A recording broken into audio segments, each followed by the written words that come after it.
नमस्कार आदरणीय श्रोताहरू, यहाँलाई यस भूतघरको तर्फबाट न्यानो अभिवादन छ।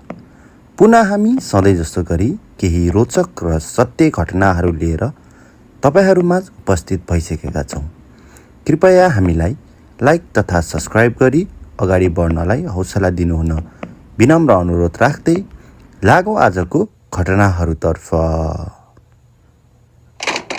मेरो नाम अर्जुन र यहाँ मैले लेख्न गइरहेको घटना एक सत्य घटना जुन मसँगै घटेको थियो र यसमा मेरा साथीहरू पनि संलग्न थिए, तर गोपनीयताको लागि मैले मेरो साथीहरूको नाम यहाँ लेखी पठाएको छैन।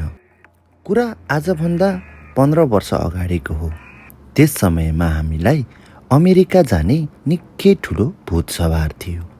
हामी मेरा केही साथी लगायत म अमेरिकाको लागि प्रोसेस गर्दै थियौँ र यसरी प्रोसेस गर्ने क्रममा मेरो साथीहरूको नभएर मेरो चाहिँ प्रोसेस सक्सेसफुल भयो।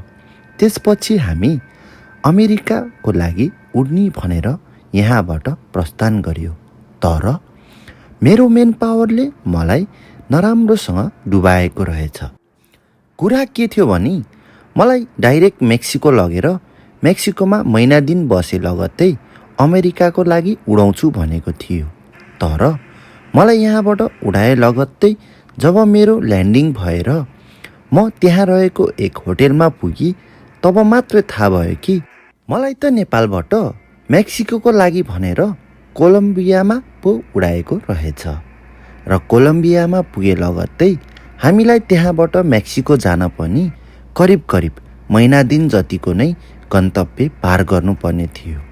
त्यो पनि हिँडेर त ल ठिकै छ, राम्रो गतिले बाटो भए पनि ठिकै हुन्थ्यो होला, तर हामीलाई हिँड्नुपर्ने थियो घना जङ्गल र डरलाग्दो अलौकिक जङ्गलको बाटोबाट। अलौकिक यस कारणले कि जब मैले त्यहाँ पुगेर भोगेको जे जति पनि गतिविधिहरू थिए ती सबै निकै नै अलौकिक भएका हुनाले मैले यहाँ अलौकिक लेखी पठाएको छु। त्यस बेलाको एक्ज्याक्ट समय मलाई थाहा छ। म अप्रिल 14 कोलम्बियामा ल्यान्ड भएको थिएँ, तर म नेपाली एक्लो थिइनँ, किनकि मलाई कोलम्बियामा ओले लगत्तै लगेर एउटा सेल्टरमा राखियो, जुन सेल्टरमा अलरेडी नै हाम्रा 4 जना नेपाली अरू साथीहरू हुनुहुन्थ्यो। हामी त्यहाँ एक जेन्ट्स सेल्टरमा बसेका थियौँ र त्यस लगत्तै नजिकै अर्को लेडिज सेल्टर पनि रहेछ र हाम्रा जेन्ट्स सेल्टरका साथीहरूको राम्रो हिमचिमका कारण लेडिज सेन्टरमा रहनुभएका नेपाली दिदीबहिनीहरूसँग पनि भेटघाट भएको थियो। त्यस बेलामा नेपाली दिदीबहिनी भने मात्रै 2 जना हुनुहुन्थ्यो र हामी त्यसरी त्यहाँ केही समय बिताए लगत्तै हामीलाई कोलम्बियाबाट पनामा हुँदै कोस्टारिका, होन्डुरस र ग्वाटेमाला हुँदै मेक्सिको छिराउने प्लानिङ रहेछ। त्यसका लागि हामीलाई त्यहीँको एक गाइड प्रदान गरियो र उसको नेतृत्वमा हामी पनामाको लागि हामी कोलम्बियाबाट हिँड्यौँ र जब कोलम्बियाबाट हामी हिँड्ने बेलामा हामीले त्यस पनामा जानु अगावै कोलम्बियाको र पनामाको बोर्डरमा नजिकै त्यहाँका ट्राइब्सहरूलाई भेटियो। ती ट्राइब्सहरू त्यो बाटोमा निकै आवत जावत गर्दा रहेछन् र त्यो बाटोको गति र त्यो बाटोबाट कहाँ पुगिन्छ भन्ने सम्पूर्ण दिशानिर्देशनहरू भने त्यही ट्राइब्सहरूलाई मात्र थाहा रहेछ। त्यही भएर गाइडले पनि हामीलाई लगी त्यस ट्राइब्सहरूसँग भेटाइदिए र तिनीहरू सँगसँगै हामी पनामाको लागि हिँडियो र उनीहरूको भनाइअनुसार करिब 2 दिनको हिँडाइपछि हामी पनामा भन्ने कन्ट्रीमा इन्ट्री गर्दा रहेछौँ। कन्ट्री थियो या कुनै स्टेट, यसको एक्ज्याक्ट जानकारी त मलाई थाहा भएन, तर हामी त्यस लगत्तै हिँड्न सुरु गर्यो। हिँडाइ यति कठिनपूर्ण थियो कि कहिले खोला किनाराको बाटो हिँड्नु पर्थ्यो त कहिले डाँडाको भिरपाखा हुँदै। हिँडाइ निकै नै कठिनाइ थियो। त्यो समयमा भोगेको पीडा सायदै मैले जीवनमा कहिले भोगेको थिएँ, तर विशेष कुरा के थियो भने त्यो जङ्गल यति अलौकिक थियो कि त्यो अलौकिक जङ्गलको विषयमा न नै मलाई थाहा थियो न अरू कसैलाई, सिवाय त्यहीँका ट्राइब्सहरूलाई। उनीहरूको भनाइअनुसार त्यहाँ लगभग वर्षेनी 200 देखि 300 व्यक्तिहरूको मृत्यु हुने गरेको छ अरे। कारण एउटै कि त्यहाँको अलौकिक गतिविधिका कारण। र त्यहाँ बस्नलाई र त्यहाँको सम्पूर्ण विवरण जानकारी पाउनलाई पनि उनीहरूलाई निकै कठिनाइ पर्थ्यो रे। त्यसरी हामीले हिँड्न सुरुवात गर्यौँ र त्यहाँबाट हिँडेको केही लगत्तै मैले एउटा निकै नै नकारात्मक शक्तिको अनुभव गर्न थालिहालेँ। सायदै त्यो अनुभव अरू मसँगै हिँडेका साथीहरू र अन्य राष्ट्रका मित्र लगायत गाइडले पनि राम्रैसँग अनुभव गरेको थियो होला।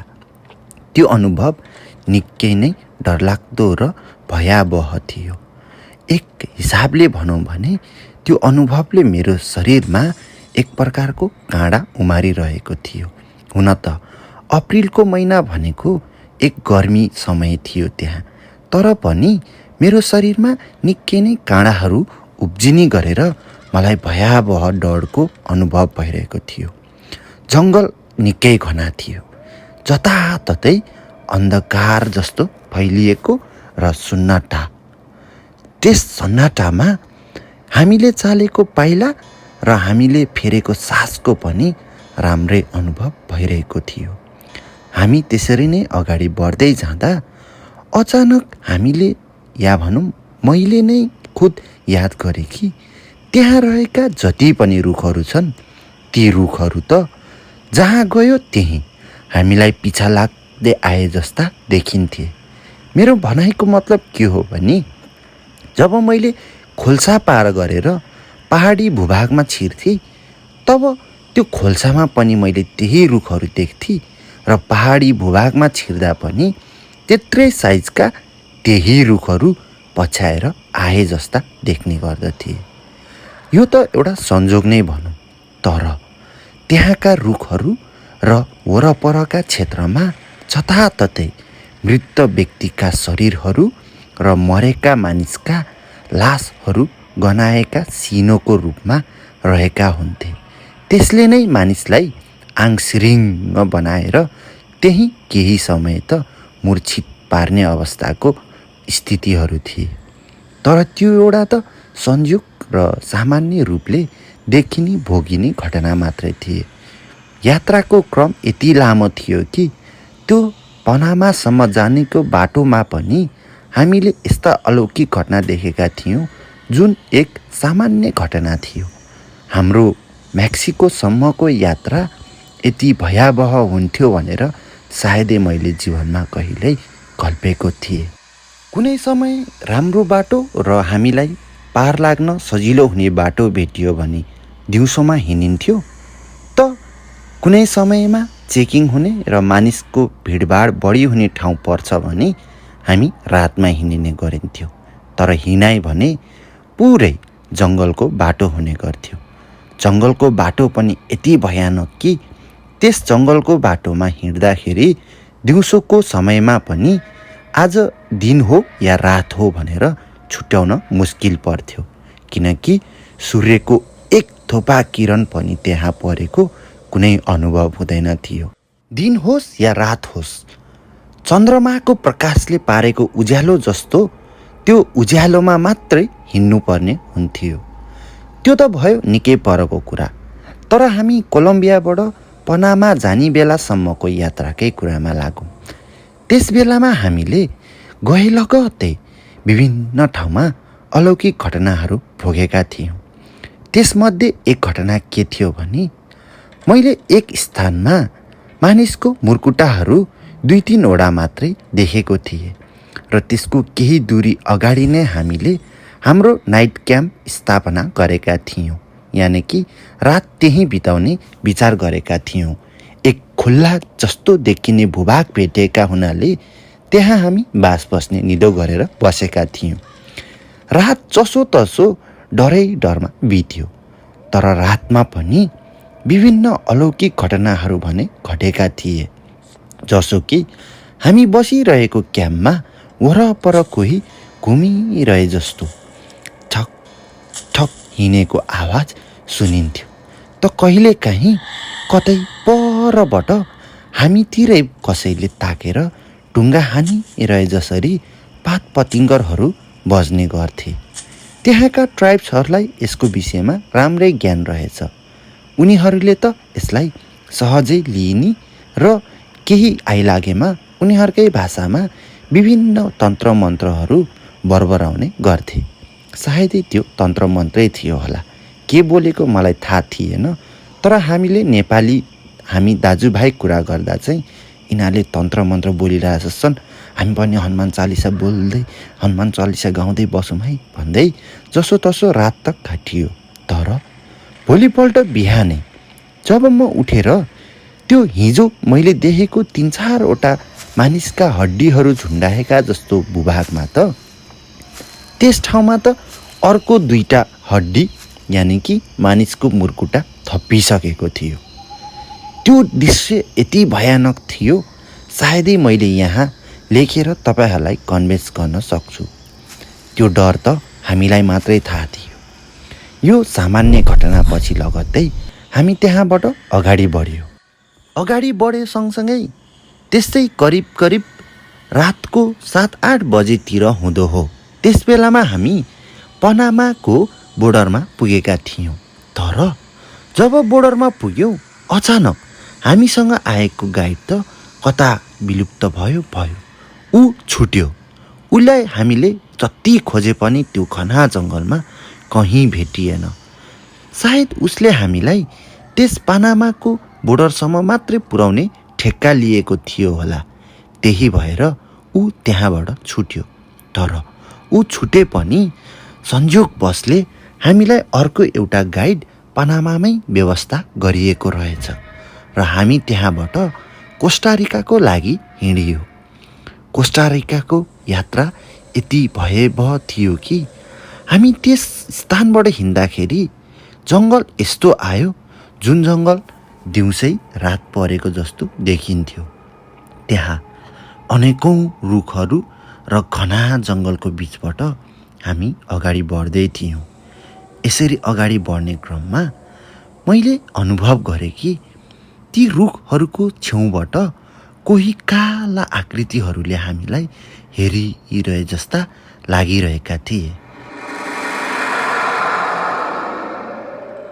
मेरो दृष्टिभ्रम थियो भनौँ भने मसँगै रहेको अर्को साथीले पनि त्यसै अनुभव गरेको थियो र त्यस साथीले भने बमोजिमको शब्द के थियो भने, होइन हो अर्जुन, होइन हामी मात्रै हो कि यहाँ अरू मान्छेहरू पनि बस्दैछन्, यहाँ क्याम्प बस्छन् कि क्या हो, मैले त यहाँ अरू मानिसहरू पनि हामीलाई हेरिरहे जस्तो देख्दैछु त भन्दै मलाई सुनाइरहेको थियो। तर हामीसँगै अगाडि गाइड गर्दै हिँडेको गाइडले भने छिटछिटो हिँड भन्दै हामीलाई अगाडि छिटछिटो बढाउँदै थियो। उसको भनाइअनुसार हामीले त्यस अन्धकार त्यो जङ्गललाई दिउँसोमै पार गरेर हामी अर्को स्थानमा पुग्नुपर्ने थियो जहाँ खोल्छा र खोल्छा नजिकै बास बस्न योग्य ठाउँ हुन्थ्यो रे। तर त्यस स्थानमा हामीलाई कोहीले पिछाइरहे जस्तो भान हुँदै थियो। मानौ कैयौँ दर्जनौँ पर्छाइहरू यानि कि छायाहरूले हामी सँगसँगै पाइला चाल्दै हाम्रो पिछा गर्दै आइरहे जस्तो अनुभव हुँदै थियो। त्यस कोलम्बिया छेउैमा रहेको ट्राइब्सहरूले पनि के फुक्दै के बडबडाउँदै अगाडि बढ्दै थिए। हुन त हाम्रो अगाडि 3-4 जना हिँड्दै थिए भने पछाडि 2 जना ट्राइब्सहरू बसेका थिए। तर पनि उनीहरू बेलामा पछाडि फर्किँदै के शब्द बोल्ने त कहिलेकाहीँ अगाडि छिटो पाइला चालेर हामीलाई छिटो गर भन्ने गर्थे। यस्तो डरलाग्दो परिस्थिति थियो कि त्यहाँबाट उम्किन निकै कठिनाइ पर्थ्यो। यसरी हामी अगाडि बढ्दै जाँदा अचानक हामीले देखियो कि त्यस जङ्गल वरपर त विभिन्न प्रकारका काला आकृतिहरू आकाशमा घुमिरहे जस्ता ती जङ्गलका रुखहरूलाई अङ्गालो मारेर या भनौँ बोकेरै सँगसँगै हिँडे जस्तै हामीले देखियो। यो देखावटी के थियो भन्ने कुरा मेरो आँखाले मात्रै बुझ्छ। मैले यहाँ लेखेर पठाउँदा तपाईँहरूले यसलाई कल्पना पनि गर्न सक्नु हुँदैन कि हामीले देखिएको थियो कि ती रुखहरू त्यो छायाको पन्जामा परेर हामी सँगसँगै अगाडि अगाडि बढ्दै आए जस्ता देखिरहेका थिए। हामीले जति पाइला अगाडि बढाउँदै थियौँ ती रुखहरू त्यति नै हाम्रा नजिक नजिक आए जस्ता देखिँदै थिए। 2 घन्टाको यात्रामा ती रुखहरू हाम्रै पिछा लाग्दै आइरहेका थिए। रुखहरू एक्लै आएका भए छुट्टै कुरा हुन्थ्यो, पत्याउन असहज नै हुन्थ्यो। तर ती रुखसँगै टाँसिएका जस्ता छायाहरू जुन निकै अग्ला थिए, 15 देखि 20 फिट अग्ला जस्ता त्यस छायाहरू त्यस रुख सँगसँगै आफैले बोकेर ल्याए जसरी पछि पछि आउँदै थिए। यस क्रममा झन्डै 20-25 चोटि ती ट्राइब्सहरूले के गर्दै पछाडि फर्किँदै विभिन्न कुराहरू बोल्दै बडबडाउँदै लट्ठीका छेस्काहरू पछाडि फाल्ने गर्दथे। त्यस घटनाबाट त जसोतसो हामी त्यस खोल्छा यानि कि कोस्टारिकाको जङ्गलकै खोल्छा नजिकै पुग्यो, जहाँ हामीले रातको विश्राम गर्न पाउने थियौँ। त्यहाँ पुगी हामीले हाम्रो क्याम्प लगाइयो र क्याम्प लगाए लगत्तै हामी साथीभाइ मिलेर त्यहाँ खाना पकाउनलाई पानी खोज्न थालियो। पानीको समस्या थिएन, तर स्वच्छ पानी खोल्छा अलि माथिबाट लिन सकिन्थ्यो र त्यसको लागि म र मेरो एकजना साथी पानीको व्यवस्था गर्न हिँडियो। त्यस बेलामा रात परिसकेको थियो। जब हामी त्यसरी पानी लिन गइयो, त्यस पानी लिने स्थानमा त अचानक हामीले पानी थाप्दै गफ गर्दै गर्दा मैले लगेको टर्चलाइट झ्याप्पै बन्द हुन पुग्यो। त्यो टर्चलाइट बन्द भए लगत्तै अचानक छेउमै कसैले ढुङ्गाहरू गुल्टाएको र पल्टाएको जस्तो आवाज सुनिन थालियो। खोल्सामा त्यसरी ढुङ्गा पल्टाएको र कोल्टाएको आवाज निकै ठुलो सुनिएको थियो। मेरो साथी आत्तिएर डराउँदै के गरेको, छिटो गर्नु, किन लाइट बन्द गरेको, किन तर्साएको मलाई भन्दै मलाई पानी भर्दै गरेर मलाई लाइट बाल्न आग्रह गर्यो। मैले पनि जति कोसिस गरे तापनि लाइट बलेन। तर जब त्यो ढुङ्गा पल्टाएको र खोल्सामा कसैले छाप्लाङ छुप्लुङ गरेको आवाज बन्द भयो, लगत्तै मेरो लाइट अन भयो। हामीले जसोतसो पानी भरेर हामीले क्याम्प गरेको स्थानमा पुगियो र त्यस क्याम्प गरेको स्थानमा पुगेपछि लगत्तै हामीले त्यहाँ विभिन्न कुराहरू गरियो। कसैले के ल्याउने, कसैले दाउरा, कसैले ढुङ्गामुढा, कसैले खाना पकाउने, त कसैले रमाइलोको लागि बन्दोबस्त गरियो। गर्न त गरियो, तर अचम्मको कुरा के थियो भने त्यहाँ हामी बिना अरू कोही पनि नजिकै हामीले जस्तै गरी होहल्ला गर्दै क्याम्पिङ गरेका जस्ता आवाजहरू सुन्दै थियौँ। त्यस्तो घना जङ्गलमा कोही कसरी त्यसरी हामी जस्तै गरी क्याम्पिङ गर्न सक्थे, त्यो कसैलाई पनि अनुभव थिएन।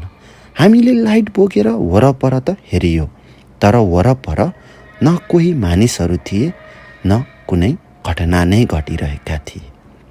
सायदै त्यो एउटा अलौकिक शक्तिकै काम थियो। त्यसपछि लगत्तै हामीले खाना खाएर सुतियो र भोलिपल्टै हामी त्यहाँबाट अर्को हाम्रो डेस्टिनेसन होन्डुरसतिर लागियो। होन्डुरसमा पुग्न हामीलाई करिब 3 दिनको बाटो हिँड्नु पर्थ्यो। त्यहाँ पनि जब हामी बाटोमा हिँड्दै जान्छौँ, त्यहाँ अचानक कुनै न कुनै अलौकिक गतिविधिहरू घटिरहेका हुन्थे। एक समय हामी त्यसरी नै जङ्गलको बाटो हिँड्दै जाँदा जब हामी एक पहाडी भूभागमा उकालो चढ्दै अगाडि बढ्यो, अचानक हामीले एउटा व्यक्तिलाई भेटियो। त्यो व्यक्ति मानौ हामीलाई नै कुर्दै बसिरहे जस्तो देखिन्थ्यो। त्यो व्यक्ति हेर्दाखेरि न पन्जाबी जस्तो न पाकिस्तानी जस्तो देखिन्थ्यो। हुन त मानिस पन्जाबी पाराको थियो, तर उसको टाउकोमा कुनै पगडी थिएन। मानिसको बोली र लवज भने कतै इन्डियन त कतै पाकिस्तानी जस्तै सुनिन्थ्यो। पाकिस्तानीहरूले उर्दू प्रयोग गर्ने भएकाले कता कता उसले उर्दू पनि प्रयोग गर्थ्यो त कुनै बेलामा पन्जाबी भाषा पनि प्रयोग गरिराखेको हुन्थ्यो। हामीले विभिन्न कुराहरू सोध्ने र सोधखोज गर्न खोजियो, तर उसले हामीले बोलेको भाषा पनि बुझ्दैन थियो र इङ्ग्लिस ठुटे अलिअलि बोल्थ्यो। तर हामीसँग कुरा गर्नुभन्दा बढी ऊ आफै चुपचाप मौन भएर अगाडि बढ्नै जायज मान्थ्यो या अगाडि कसैसँग बोल्न खोज्दैन थियो। ऊ त्यसरी बोल्दै नबोली हामीसँगै करिब 2 किलोमिटर जति अगाडि हिँड्यो र त्यो 2 किलोमिटर अगाडि हिँडे लगत्तै त्यहाँ अलि भिरालो र भिर पर्ने स्थानमा पुगिन्थ्यो। त्यहाँ अहिले यहाँ लेख्दा त सायद तपाईँहरूले विश्वास गर्दैन होला। त्यो पहाडको एउटा चुचुरोमा पुगे लगत्तै त्यहाँबाट हिँड्नलाई हामीले भित्ताको आड लगाएर हिँड्नु पर्थ्यो। यदि कसैको हात भित्ताबाट फुत्क्यो र उसको डिसब्यालेन्स भयो भने उसको हड्डी खरङ कहाँ छ, कुन अवस्थामा छ भनेर जान्न पनि सकिँदैन थियो। त्यसरी नै हामी हिँड्दै जाँदा त्यो पन्जाबी त हामीभन्दा अगाडि सुरु गएर त्यो गाइड र ट्राइब्सहरूभन्दा पनि अगाडिबाट हिँड्न थाल्यो र लगत्तै हामीले आँखाले हेर्दै ऊ त्यो भिरबाट ग्वाम्लाङ्ग तल हामफालेको होस् या लडेको हो, त्यसरी नै गम्लङ्ग तल लड्न पुग्यो। तर ऊ त्यसरी लड्दा न कुनै चिच्चाहट न कुनै बोली, ऊ सायद मानौ ऊ त्यहीँबाट हाम फाल्नलाई आएको थियो जसरी त्यहाँबाट हाम फाल्यो र उसले हाम फालेको र उसको त्यो त्यहाँबाट मृत अवस्थामा पुगेको गतिविधि देखेर हामी सबैजना तिनछक परिरहेका थियौँ। हामी त डराइसकेका थियौँ। नेपाली हामी साथीहरू सबै डरले त्यो बाटो हिँड्न निकै आत्तेका थियौँ। तर ट्राइब्सहरू भने त्यहाँका ती काले ट्राइब्सहरू भने मानौ त्यहाँ कुनै घटना नै घटेको छैन जसरी हामीभन्दा अगाडि सुरु हिँडे र हामीलाई पनि छिटो आइज भन्न थाले। अनि लगत्तै हामीले पनि सोधियो, होइन भर्खरै त्यहाँ एकजना मान्छे लडेर मरेको देखेनस्, कसरी आउने, डर लाग्दैन हामीलाई, तिमीहरूले बाटो बना, हामीलाई राम्रोसँग हिँड्न सिका भन्दै करायो। तर ती ट्राइब्सहरू भने लाइक अब मैले यहाँ लेखेर पठाउँदा What the hell you are talking about, huh? We didn't see anything. Why you like this? यसरी नै अब यस्तै तरिकाले हामीलाई गाली पो गर्न थाले। मतलब उनीहरूले त त्यो पन्जाबीलाई देखेकै रहेनछन्। त्यो पन्जाबी आएको उनीहरूलाई पत्तो नै रहेनछ। त्यो कहाँबाट आयो र कसरी गयो, के घटना घट्यो भन्ने विषयमा ती ट्राइब्सहरूलाई कसैलाई पनि थाहा रहेनछ। त्यो त एक अलौकिक घटनाकै एउटा सत्यता हामीलाई देखाउनलाई कोही आएर हामीलाई जानकारी पो दिएको रहेछ। यो घटनाले हामीलाई निकै अत्याएको थियो। जसो तसो त्यो भिरको बाटो हामी सबैजना सकुशलै अगाडि आयो। तर जब त्यो भिर बाटो कटियो र पहाडको ओह्रालो चढ्ने बेलामा हामीसँगै गएको अर्को एक मित्र, यानि कि ऊ कुन देशको थियो त थाहा भएन, न इङ्ग्लिस बोल्थ्यो न उसको भाषा नै जस हामीसँगै हिँडिरहेको थियो, ऊ अचानक विभिन्न अलौकिक गतिविधिहरू देखाउन थालिरहेको थियो। मानौ उसलाई कुनै शक्ति चढेर उसले आफूलाई काबुमा राख्न नसकेर विभिन्न घटनाहरू देखाउँदै थियो। जसो कि हामीसँग नबोल्ने, एक्लै कता जङ्गलमा हराइदिने र हराए लगतै अचानक हामीभन्दा अगाडि देखा पर्ने, त्यो पछाडि हिँडिरहेको मान्छे अकस्मात अगाडि आइपर्ने, त कहिले सँगै हुँदा पनि बेलामा पछाडि हट्ने र पछाडि हटे लगतै गायब हुने, फेरि गायब भएपछि बिच बाटोमा कताबाट अगाडि आइलाग्ने। यो मानौ एउटा निकै डरलाग्दो कोइन्सिडेन्स घटिरहेको थियो हामीलाई। हामीले त्यसलाई व्यवस्था गर्दै अगाडि बढ्दै थियौँ। तर त्यसको केही क्षण लगत्तै ऊ त्यसरी पछाडिबाटै गायब हुँदा हुँदै अचानक त्यस बेलामा गायबै भएर कहिल्यै पनि देखा परेन। न अगाडि आइलाग्यो न हामीले कतै कुनै बेलामा भेटियो नै। यस घटनाको बारेमा ट्राइब्सहरूसँग कुरा गर्दा उनीहरूले यस्तो हुन्छ यहाँ, हामी खुरुखुरु अगाडि बढ्नुपर्छ, तेरै आफ्नै साथी हराए पनि तैँले वास्ता गर्न सक्दैनस्, जङ्गलको बाटो हो, बाघ भालु लाग्छ, जसले पनि जे पनि गर्न सक्छ, जतिखेर पनि गायब हुन सक्छ, चुपचाप अगाडि बढ्नु बाहेक अरू कुनै उपाय हुँदैन। हामीलाई यसकै लागि पैसा पाएको छौँ, हामीले तिमीहरूलाई ठाउँमा पुर्याउने हो, तिमीहरू हिँडे हिँड नहिँडे यतै सुत यतै बस, हामी अगाडि बढ्ने हो भन्दै हामीलाई धम्की पो दिन थाले। यो धम्की पाएपछि अब हाम्रो त्यत्रो लाखौँ लाख करिब 35 लाख मेरो फसिसकेको थियो। त्यत्रो लाखौँ फसाएका मानिसहरू हामी अमेरिकाको लागि त हिँड्नु नै थियो र हामीले त्यो घटनालाई एउटा सामान्य घटनै सोचेर अगाडि बढ्यो र त्यस रात हामीले होन्डुरसकै त्यो एक जङ्गलमा रात बिताइयो। रात यति भयावह थियो कि सायदै मैले यहाँ लेख्न सक्छु र सायद मैले लेखे तापनि कसैले बुझ्न नै सक्नेछन्। त्यो रात त अचानक हामीलाई कसैले खुट्टा च्याप्प समातेर तानेर पछाडि पछाडि घिसारेको जस्तो लाग्न थालिसकेको थियो र हामीले छेउमा आगो बालेर बसेका थियौँ। अचानक मध्यरात 12-12:30 बजेतिर कसैले आएर हामीले खाएर फालेका बोतलहरू फुटाउने र हामीले बालिरहेको आगोमा पानी छर्किदिएको जस्तो देखेका र सुनेका थियौँ।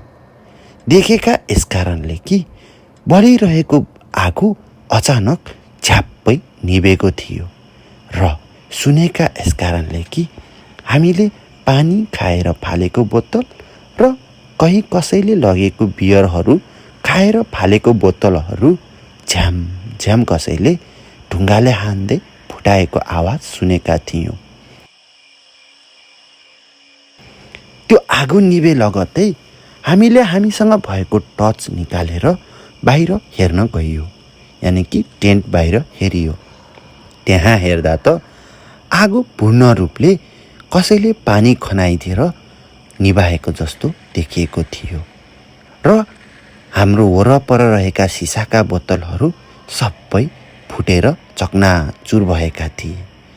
अवस्था यस्तो थियो कि ती फुटेका सिसाहरू र आगोलाई समेट्न नै हामीलाई घन्टा जस्तो लाग्यो। 1 घन्टाको समयपछि हामीले आगो त जसोतसो बालियो, तर त्यो रात सुत्न भने सकिएन। त्यो रात हामी सुत्यौँ त बिहानको 4 बजेतिर, तर उठेका थियौँ त टेन्ट बाहिर आगो निभेको अवस्थामा आगोकै वरपर।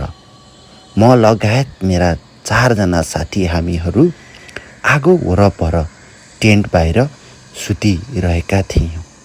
ती ट्राइब्सहरूले बुझिसकेका थिए कि हामीलाई के भएको र कसले त्यस्तो गरेको, तर पनि उनीहरूले हामीलाई कुनै पनि कुरा भन्नलाई उचित मानिरहेका थिएनन्। तिनीहरूले हामीलाई केही पनि सुनाएनन्, खालि हिँड कि हिँड भन्न थालिरहेका थिए।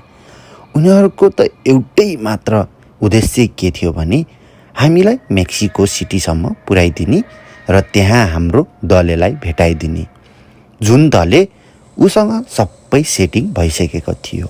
उसले मेक्सिकोमा करिब हामीलाई महिना दिन बस्ने सेटिङ मिलाएर त्यसपछि फेरि यसै गरी जङ्गलको यात्रा गराउँदै USA लाने पुरै सेटिङ बनाइसकेको थियो। यो कोलम्बियादेखि होन्डुरससम्मको त्यो 5 दिने यात्राले नै हाम्रो जिउ, होस हवस र शरीरमा रहेको तागत जति जम्मै मारिदिइसकेको थियो। अलिअलि रहेको हिम्मतलाई पनि त्यहाँ भएका अलौकिक घटनाहरूले पूर्ण रूपले मारिदिइसकेका थिए। यसरी नै हामी अगाडि बढ्दै गयौँ। त्यस होन्डुरसको जङ्गल काटेर हामी ग्वाटेमालाको बोर्डरमा छिरियौँ। बोर्डर के बोर्डर भन्नु, त्यसको जङ्गली भूभागमा छिरियो भनौँ। त्यस जङ्गल पनि निकै नै घना र सायदै सूर्यको किरण पनि छिर्नलाई मुस्किल पर्थ्यो। दिनमा हल्का उज्यालो देखिन्थ्यो, रात भने निकै नै भयावह हुन्थ्यो। हिँडाइको क्रम जारी नै थियो। हात खुट्टा गलेर फत्रक्कै भइसकेका थिए र मनमा रहेको हिम्मत पनि अलौकिक घटनाहरूले पूर्ण रूपमा मारिदिइसकेका थिए। त्यो गन्तव्यभरि नै मानौ हाम्रो पछि पछि कोही आइरहेको र हामीलाई एक एक गर्दै लान खोजिरहेको जस्तो अनुभव हुँदै थियो। यो अनुभव मैले मात्रै गरेको भए सायद मेरो भ्रम नै हुन्थ्यो। सबैले यही अनुभव गर्दै अगाडि बढ्दै थियौँ। त्यस रात पनि हामी ग्वाटेमालाको जङ्गलमा बास बस्नु पर्ने थियो। त्यस रात बास बस्ने क्रममा भने जे घटना भयो त्यसले निकै नै हाम्रो होस हवास उडाइदियो। त्यस बेलामा हामी त्यसरी जङ्गलमा आफूले खानपिन गरेर खानाहरू खाइ लगत्तै सुत्ने तर्खरमा लागेका थियौँ। तर सुत्नु अगाव हामीले केही गफगाफ गर्दै बस्दै थियौँ। अचानक हामीले अगाडि राखिरहेको एउटा भाँडा त कसैले निकै नै भारी र गह्रौँ चिजले हानेर फुटाएको जसरी त्यो भाँडा निकै नै उफ्रिँदै पड्केर त्यो हामीभन्दा निकै पर गएर बजारिन पुग्यो। यो देखेपछि हामी सबै के गरौँ कसो गरौँ भइसकेका थियौँ। अब यहाँबाट फर्कौँ, कुनै उपाय छैन। अगाडि बढौँ, हामीलाई बाटो थाहा छैन। ट्राइब्सहरू आफूलाई सबै कुरा थाहा भएका हुनाले उनीहरू आत्मसुरक्षा गर्नको लागि विभिन्न कुरा बडबडाउँदै घरि यता के फाल्थे घरि उता के फाल्थे। खाउँ दिनभरिको शिकार, नखाउँ कान्छा बाउको अनुहार भने जस्तै हामीलाई भइरहेको थियो। त्यो जङ्गल हाम्रो लागि एउटा भुतिया जङ्गलमा छिर्नु जस्तै अनुभव भएको थियो। त्यस रात त हामीलाई न निन्द्रा लाग्यो न कुनै प्यास तिर्खा नै लाग्यो। रातभर वरपर कोही बडबडाएको हिँडेको जस्तो सुनिनी त घरिघरि कोही परबाट ठुला ठुला आँखाले हामीलाई हेरे जस्तै गरी आँखाहरू चम्किरहेका जस्ता देखिन्थे। जङ्गलमा ती पात पतिङ्गरहरू पनि त्यो भुताहा गतिविधि जस्तै गरेर सुरसुराउँदै सुरसर आवाजहरू निकाल्दै हल्लिनी रोकिनी गर्दै थिए। रात निकै भयावह थियो। त्यो डर मैले यहाँ लेखेर पठाउन सक्दिनँ, तर घटेको घटना तपाईँहरूलाई सुनाउन मात्रै सक्छु। त्यस रातलाई जसो तसो बिताइयो, तर त्यो रातभरको अनिन्द्रा र भोको पेट र प्यासले हामी कदम चाल्नै नसक्ने भइसकेका थियौँ। तर पनि अगाडि बढ्नु नै थियो। अगाडि बढ्दै जाँदा हामीले अनुभव गर्यो कि हामीले पाइला चारेसँगै कोही हाम्रो पछाडि पछाडि आइरहेको थियो। त्यो आइ नै रहेको जस्तो लागिरहेको थियो। देखिएका थिएनौँ, तर आएको भने हामी यकिनका साथ भन्न सक्थ्यौँ, किनकि त्यसले चालेका पाइला र हरकतहरू हामी पूर्ण रूपमा चाल पाइरहेका थियौँ। यस्तो थियो कि त्यसले चालेको पाइला निकै भद्दा र गाडिएको पाइला थिए। हामीले हिँड्दा साधारण खस्रक खस्रक गर्दै पात मात्रै हल्लिन्थ्यो, तर त्यो जुन चिज हाम्रो पछि आइरहेको थियो त्यसले पाइलेको चाइला निकै भारी भए जसरी जमिनै थर्काउला जसरी आइरहेको थियो। साथसाथै पात पतिङ्गरहरू पनि सबै सोरेर एकैचोटि आफ्नो खुट्टाले लतारेर अगाडि ल्याइरहे जस्तो सुनिँदै थियो। यो करिब 2 घन्टा जति हामीले सुन्दै थियौँ, किनकि त्यो बेला उज्यालो कहीँ कतैबाट जङ्गलमा सूर्यको प्रकाश छिरिरहेको थियो। तर लगतै साँझ पर्न थाल्यो। साँझ परेपछि भने त्यो हिँडेको पाइला रोकिन थालिगयो। रोकिए लगत्तै अचानक रुखहरूको हाँगा निकै जोडले हल्लिन थाले। जुन ठाउँबाट रुख हल्लिरहेका थिए त्यता हेर्दा त्यहाँ रुखको हाँगा मात्रै हल्लिरहेका हुन्थे। तर जुन दिशामा हामीले हेर्थ्यौँ त्यसको ठ्याक्कै विपरीत दिशामा अर्को रुखको हाँगा जोडले हल्लिन्थ्यो। रुखे हल्लेको भए त हावाको प्रवाह हुन सक्थ्यो, तर त्यस रुखको एउटा मुख्य हाँगा मात्रै हल्लिरहेको थियो। रुख जस्ताका तस्तै ठिङ्रिङ्ग उभिएकै थियो।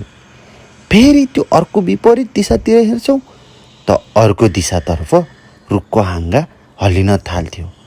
र हल्लाइ भने यो कतिले बढ्दै थियो कि हामी अगाडि बढेसँगै रुखहरू पनि एकपछि अर्को गर्दै अगाडिका रुखहरूमा त्यो हाँगाहरू हल्लिँदै थिए। मानव कोही त्यहाँ झुन्डिँदै अगाडि बढिरहेका छन्। मानौ कि एउटा बाँदरले आफूले आफ्नो घर छोडेर या भनौँ आफूले हिँड्ने बाटोलाई एउटा पछि अर्को हाँगा छान्दै हिँड्ने जसरी नै त्यो अलौकिक शक्ति पनि हामीलाई पिछा गर्दै एकपछि अर्को रुखको हाँगा समाउँदै अगाडि आइरहेका थिए। ती ट्राइब्सहरूले भने हामीलाई छिटो भन्दै अगाडि बढाउँदै थिए। तिनीहरूलाई यस घटनाको बारेमा सबै जानकारी रहेछ। त्यस ग्वाटेमालाको जङ्गलमा हामी जति अगाडि बढ्छौँ त्यति नै मानिसका कङ्कालहरू, जनावरका कङ्कालहरू त कतै सक्लै मानिसका मृत शरीरहरू भेटिरहेका थिए। ती शरीरहरू यस्ता व्यवहारिसे थिए कि जसलाई न कसैले लान सक्थे न कसैले त्यसको बारेमा जानकारी कहीँ पुर्याउन नै सक्थे। ती त्यही केही महिनापछि कुहिएर सडेर अस्थिपञ्जर मात्रै बाँकी हुन्थे। त्यस्तो अवस्थाका मुर्कुट्टा र मरेका मानिसहरू र मरेका मानिसका कङ्काल कति भेटिए कति बाटोमा त्यो त म यहाँ लेखेर पठाउनै सक्दिनँ। गन्ती नै थिएन, यति नै हो भनेर गन्ती गर्ने अवस्था नै थिएन।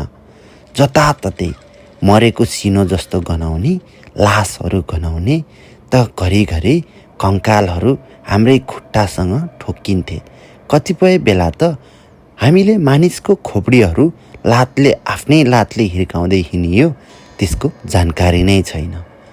सायदै त्यस्ता अलौकिक घटनाहरूले मानिसहरूलाई दुःख दिए र होस् या जङ्गली जनावरको शिकारबाट होस्, मानिसहरूको मृत्यु निकै नै हुने गर्थे त्यस ठाउँमा। त्यसपछि लगतै हामी त्यो रात ग्वाटेमालाको जङ्गलमै बिताउन थालियो। त्यस समय पनि हामीले एक खोल्साकै छेउलाई रोजेका थियौँ जहाँ हामीलाई पानी पाउनलाई निकै सुविधा हुन्थ्यो। तर त्यस रात न कोही पानी लिन जान सक्ने अवस्थामा थियो न नै रातभर सुत्न सक्ने अवस्थामा। तर अघिल्लो रातको अनिन्द्रा र आजको थकानले हामीलाई निकै लखतरान पारिरहेको थियो। साथसाथै त्यो अलौकिक घटना घटिरहेको जुन हामीलाई पिछ्याइरहेको जीव जन्तु या कुनै भूत पिचास थियो, त्यो शक्ति हामी बास बसिरहेको वरपर पनि अनुभव भइरहेको थियो। मानव कोही वरपर निकै नै डरलाग्दो आवाजले घुर्दै कराउँदै हामीले क्याम्पिङ गरिरहेको वरपर चक्कर लगाइरहे जस्तो देखिरहेका थियौँ। सायद त्यसलाई के शक्तिले रोकेको थियो त्यो त हामी यकिनका साथ भन्न सक्दैनौँ। तर मेरो अनुभवले जुन हामीले क्याम्प साइटमा चारैतिर आगोको घेरा बनाएर आगो फुकेका थियौँ त्यसैले नै त्यसलाई रोकिरहेको थियो होला। तर पनि बेलामा निकै नै ठुलो आधी तुफानै आए जसरी हावा चलेर आगोहरू निभाउन कोसिस गर्थे। तर हामीले बाटोमा हिँड्दै गर्दाखेरि बटुल्दै लिएर आएका ठुला रुखका हाँगाहरूले आगो बालेका हुनाले त्यो आगो निभ्नलाई असम्भव भइरहेको थियो। त्यसै कारणले होला त्यो रात हाम्रो जिउ बचेको थियो। मानौ हामी बाँचेका थियौँ। त्यो रात हामी पालै पालो गरेर सुतेका थियौँ। घरि हामी मध्येमा 1-2 जना सुत्थ्यौँ, 2-3 जना जागा बसेर गफगाफ गर्ने गर्थ्यौँ। फेरि तिनीहरू सुत्थे, हामीले जागराम बसेर तिनीहरूलाई सुरक्षा दिने गर्थ्यौँ। तर त्यस सुरक्षा दिने क्रममा मैले अनुभव गरेको थिएँ कि हाम्रो वरपर निकै नै धेरै मानिसहरू आएर हामीसँगै घुलमिल हुन खोजिरहेका जस्ता देखिँदै थिए। मानौ विभिन्न काला काला डरलाग्दा छायाहरू हाम्रो वरपर घुमिरहेका थिए र ती घुमिरहेका छायालाई त्यो जुन हामीलाई पिछा गरिरहे जस्तो डरलाग्दो र भद्द शरीरको अलौकिक शक्ति थियो, त्यसले ती छायाहरूलाई आफूबाट पर पर भगाउँदै थिए र ती छायाहरू पनि जता जता त्यो डरलाग्दो आकृति हिँडिरहे जस्तो अनुभव हुन्थ्यो, त्यताबाट सर्दै अर्को दिशातिर लागिरहेका थिए। मानव यो घटना यस्तो थियो कि जहाँ ती मृतप्रीत आत्माहरू हामीसँग सहयोग माग्दै थिए र त्यो सहयोग मागिरहेका आत्माहरूलाई त्यस हामीसँगै पिछा लागेर आएको एक डरलाग्दो अलौकिक शक्तिले भगाइरहेको थियो। ती प्रेत आत्माका छायाहरू पनि हाम्रो वरपर आउन सकिरहेका थिएनन्। सायदै त्यो आगोको असर हुन सक्थ्यो र त्यो डरलाग्दो अलौकिक शक्तिले पनि ती भूत पिचासहरूलाई त्यहाँ वरपर भड्किनै दिइरहेको थिएन। यसरी नै रातभर निकै डरलाग्दा आवाजहरू र भयानक तुफानहरूलाई हामीले जसोतसो काटियो र त्यस रातको त्यो ग्वाटेमालाको बसाइपछि हामी त्यहाँबाट अगाडि बढियो। भोलिपल्ट उज्यालो भए लगत्तै जति सक्दो चाँडो हामीलाई मेक्सिको पुग्नु थियो। तर मेक्सिको पुग्नु अगावै यो घटना घटला भनेर न सायदै मैले सोचेको थिएँ, न अरू कुनै मित्रहरूले। हामी त्यसरी अगाडि बढ्ने क्रममै अचानक हामी मध्येकै एकजना नेपाली मित्रलाई के शक्तिले छोयो या केले उसलाई जगटियो। ऊ त अचानक आफ्नो टाउको आफैले ढुङ्गामा त कहिले रुखमा ठोक्काउन थालिहाल्यो। उसलाई रोक्न हामीले निकै कोसिस गरियो, तर उसलाई हामीले रोक्न सकिएन। मतलब उसले आफ्नो ज्यान त्यहीँ त्याग्नु पर्यो। यस विषयमा म धेरै लेख्न चाहदिनँ। र लगत्तै हामी अगाडि बढ्ने क्रममा हामीबाटै ग्रुपमा एकजना फिलिपिन्स साथी गायब भएको थियो। ऊ फिलिपिन्स साथी इङ्ग्लिस राम्रै बोल्थ्यो। इङ्ग्लिस पनि मजाले बोल्ने र सबैसँग मिलनसार साथी थियो।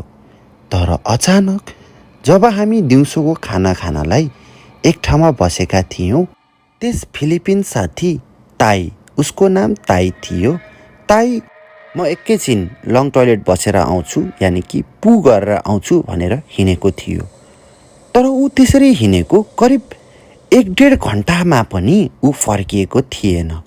हामी त्यहीँ सबै खानाहरू खाइसकेर आफूले लिएर आएका सामानहरू प्याकिङ गरी अगाडि बढ्न लागिसक्दा पनि ऊ आएको थिएन। तर जब ल भयो अब प्रतीक्षा सकियो भनेर ड्राइभर सरले हामीलाई अगाडि बढ्न लगाउँदै थिए, ऊ अचानक एक्कासी नौलो तरिकाले हामी माझ देखा पर्यो। यानि कि ऊ त टुप्लुक्क त्यहीँ हामी कतिखेर हिँड्छ भनेर कुरिरहे जसरी अगाडि पो आइपुग्यो। ऊ त्यसरी अगाडि आइपुगेपछि भने कता कता मनमा त खुसी लाग्यो, तर शङ्का पनि जागिसकेको थियो। यसरी अचानक कतै पन्जाबी मान्छे भेटिने, कहिले साथी आफ्नै साथीलाई अलौकिक शक्तिले छोप्ने, त घरिघरि कुनै डरलाग्दा शक्तिहरूले पिछा गर्ने र हामीलाई भए नभएका इल्युजनहरू देखा पर्ने, यानि कि रुख हिँडे जस्तो लाग्ने, घरि ठुला ठुला छायाहरूले रुखलाई बोकेर हामी सँगसँगै आए जस्तो गर्ने, कहिले हामीले फुकिरहेको आगो निभाइदिने। यस्ता घटनाले हामीलाई यस्ता अलौकिक घटनाप्रति पूर्ण रूपले विश्वास गर्नलाई बाध्य तुल्याइसकेको थियो। यसरी हामीले चाहँदा नचाहँदै यस्ता घटनाप्रति विश्वास गर्न थालिसकेका थियौँ। मैले देखिरहेको थिएँ कि त्यो फिलिपिन साथी हामीसँग आए लगत्तै व्यवहार निकै परिवर्तित थियो। सबैसँग बोल्नुपर्ने, हाँसखेल गर्नुपर्ने र हामीसँग नबोली नहुने त्यस ताईलाई अचानक किन कसैसँग नबोलिकन हिँड्ने, कसैलाई पनि वास्ता नगर्ने व्यवहार जागेर आएछ। ऊ त हामीलाई मानौ चिन्दै चिन्दैन जसरी एक शब्द पनि नबोली आफ्नो ब्याग बोकेर खुरुखुरु पो हिँड्न थाल्यो। हामी मध्येकै अर्को साथीले ताई ताई ताई महाल किता ताई सलामत भन्दै यसरी नै जिस्काइरहेको थियो। यस्ता शब्दहरू त्यो फिलिपिन शब्द थिए। यसको अर्थ मलाई पनि थाहा छैन, तर हाम्रो त्यस एक साथी भने अलरेडी खाडी मुलुकमा गएर आएका हुनाले फिलिपिन शब्दहरू पनि जान्दथ्यो। सायदै उसको फिलिपिन साथी भएका हुनाले होला। तर यस्ता शब्दमा पनि उसले कुनै पनि जवाफ दिँदैन थियो र यो जवाफ नदिएपछि उसले पनि यानि कि मेरो साथीले पनि ताई पुतिङ्गानो भन्दै यसरी नै, तर एक्ज्याक्ट के भनेको थियो बुझिनँ, तर मैले यति नै सुनेका हुनाले यस्तै लेखिरहेछु। यही शब्द बोलाएर उसलाई जिस्कायो। अचानक त्यो ताई त यानि कि फिलिपिन्स उसलाई त खाउलाई जसरी फनक्क फर्केर पछाडि हेऱ्यो र पछाडि हेरे लगत्तै त्यो के शब्द बोलेको साथी पनि झसङ्ग तर्सिएर डढाएको अनुभव गर्यो र ऊ डढाए लगत्तै फेरि त्यो फिलिपिनो सरासर अगाडि बढ्न थाल्यो। केही कदम अगाडि बढे लगत्तै फिलिपिनो फेरि हामी जब बेलुकाको खाना खानी भनेर हामी एक ठाउँमा बस्यौँ, ऊ फेरि त्यसै गरी पु गर्न जान्छु भन्दै त्यहाँबाट गयो। तर त्यहाँबाट गएपछि भने ऊ कहिल्यै पनि फर्केर आएन, यानि कि त्यसपछि उसलाई हामीले कहिल्यै भेटिएन। 2 घन्टाको प्रतीक्षापछि ऊ नआएपछि हामी त्यहाँबाट हिँडियो र हामी हिँडेपछि उसलाई कहिल्यै भेटिएन। त्यस रात हामी करिब 11:30-12 बजेतिर मेक्सिको छिरेका थियौँ र मेक्सिको छिरे लगत्तै हामी करिब 2-4 घन्टाको प्रतीक्षापछि हाम्रो सेटिङ मिलेको व्यक्तिलाई भेटियो र उसले त्यहाँ हामीलाई एक स्थानमा लगेर बसायो। त्यो एकदमै घिनलाग्दो र निकै नै पुरानो एउटा घर थियो। त्यहाँ बसेपछि हामीले त्यहाँको वासस्थानलाई अँगाल्नै पर्ने बाध्यता थियो। त्यहाँ हामीले करिब 1 महिना जति बितायौँ र त्यसपछि फेरि हामी मेक्सिकोबाट युएसए जाने प्रतीक्षामा रहेका थियौँ र 2 महिनापछि हामी युएसएको लागि प्रस्थान गरियो। तर मेक्सिकोको जङ्गल भयावह र डरलाग्दै भए तापनि त्यहाँ त्यस्ता कुनै पनि अलौकिक घटनाहरू भने घटेनन्। तर जङ्गल निकै नै डरलाग्दो र रिस्की थियो, जहाँ बेला बेलामा मेक्सिकन आर्मीहरूले गस्ती गर्ने गर्दथे र यदि हामी उनीहरूको फेला परेको अवस्थामा के हुन्थ्यो हाम्रो अवस्था कसैलाई थाहा थिएन। भन्छन् तिनीहरूले त केटा होस् न केटी नाङ्गे झार बनाएर उनीहरूले आफूले चाहेको स्थानमा लगेर हाम्रो जानकारी कतै पनि नदिकनै हामीलाई भोकै प्यासै राखेर हुन्छ या विभिन्न तनाव दिएर र 3rd डिग्री प्रोसेस दिएर हामीलाई मार्ने गर्थे रे। सायदै लक्किली हामीलाई त्यस्तो भएन। हामी जसो तसो युएसए त छिरियो। तर पनि युएसएमा के कति दुःख भोगियो र पीडा भोगियो त्यो आफ्नै ठाउँमा छ। अलौकिक घटना सम्बन्धी यो च्यानल भएका हुनाले मैले घटनालाई यहीँ बन्द गर्न चाहे र यो घटना कस्तो लाग्छ तपाईहरूलाई र सायद यस्ता भोगाइहरू तपाईहरूले जीवनमा कहिल्यै भोग्नु भएको छ या छैन, कृपया मलाई पनि जानकारी गराइदिनु होला। म तपाईहरूको कमेन्ट अवश्य पढ्नेछु र यति भन्दै म आज मेरो कलमलाई यहीँ रोक्न चाहन्छु र भूतकरलाई पनि हृदयदेखि धन्यवाद दिँदै मेरो घटना प्रकाशित गरिदिनु हुन विनम्र अनुरोध राख्दै म यहाँ कलम बिसाउँदछु। हस् त श्रोताहरू, हाम्रो यो सत्य घटनामा आधारित यस्तो दर्दनाक विषय तपाईँहरूलाई कस्तो लाग्यो? कृपया हामीलाई प्रतिक्रिया जनाइदिनुहोला र हामीलाई घटना पठाइदिनु हुने अर्जुनज्यू, तपाईँको घटना सुनेर हामी निकै दुखित पनि छौँ र यस्तो घटना सायदै हामीले कसैले सुनेका हुन्छौँ। यो नेपालीको एक बाध्यता नै हो भनौँ या विडम्बना। विदेश नगई नहुने र हामी ठुलो रकम कमाउने सोचमा र भविष्य राम्रो बनाउने परिकल्पनामा यस्ता विभिन्न घटनाहरूमा र विभिन्न यस्ता चपेटाहरूमा फँसिएको त निकै नै घटनाहरू सुनिन्थ्यो। तर अर्जुनजीको यो भोगाइले मलाई हृदयदेखि नै निकै नै विस्मित बनाइरहेको छ। सायदै यस्तो घटना कसैलाई पनि नघटोस् र कसैलाई विदेशिने आपतकालीन अवस्था पनि आइ नपरोस् भन्दै आजको लागि तपाईँहरूमाझ बिदा माग्दछौँ। र बिदा माग्नु अगाडि यदि तपाईँहरूसँग पनि यस्तै घटनाहरू छन् र हामीलाई पठाउन चाहनुहुन्छ भने हाम्रो जिमेल एड्रेस bhutkoghar@gmail.com वा डिस्क्रिप्सनमा रहेको लिङ्क इन्स्टाग्रामको लिङ्कमा क्लिक गरी हामीलाई इन्स्टाग्राममा डाइरेक्ट मेसेज गरेर पठाउन सक्नुहुनेछ भन्ने जानकारी दिँदै आजको लागि बिदा माग्दछौँ। तपाईँहरूको दिन सदैव सुखद रहोस्, तपाईँहरू सदैव खुसी रहनुहोस्। हस् त, धन्यवाद।